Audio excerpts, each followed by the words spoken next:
Hi, this is Abby Church, and this is going to be a short presentation on cyberbullying for students. First, we need to define what cyberbullying is. Cyberbullying is a repeated use of technology to harass, humiliate, or threaten. It can also include embarrassing another person. So not only harassing or humiliating or threatening them, but embarrassing them using technology to do so. So what is included as far as electronic technology when cyberbullying? So you have your devices and your equipment. So it could be cell phones, using tablets, your computers, communication tools. Include social media sites such as Facebook, Snapchat, text messages, chat rooms, or other website, and those are all encompassed in electronic technologies that could be used for cyberbullying. What are the different types of cyberbullying? Those could include exclusion, harassment, outing, cyberstalking, raping, fake profiles, trolling, dissing, trickery, catfishing.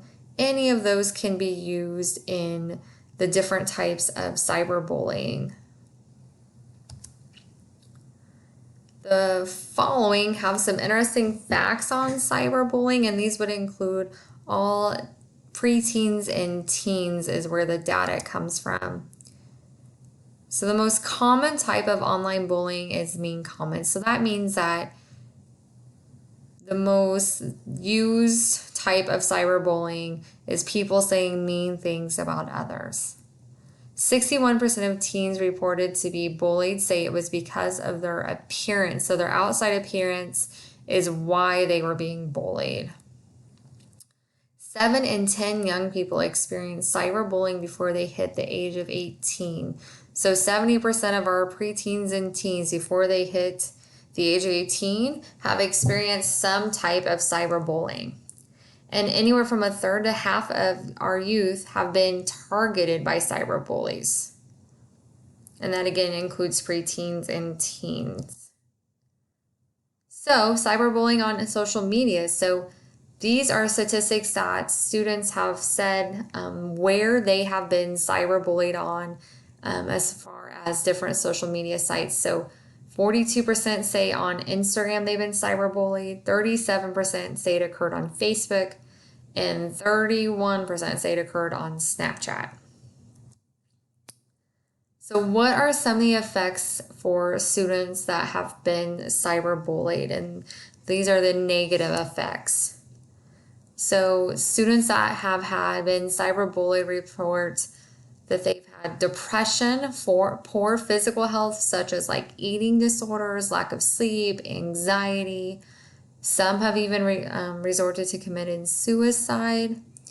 The victims that are being bullied can also become the bully as a defense mechanism. So the attention is taken off of them and they're rehashing out on other students.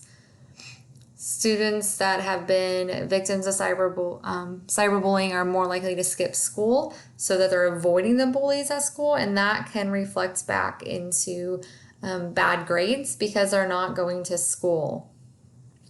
So you can see there is a trickle effect and lots of negative effects that can happen to students that have been cyberbullied.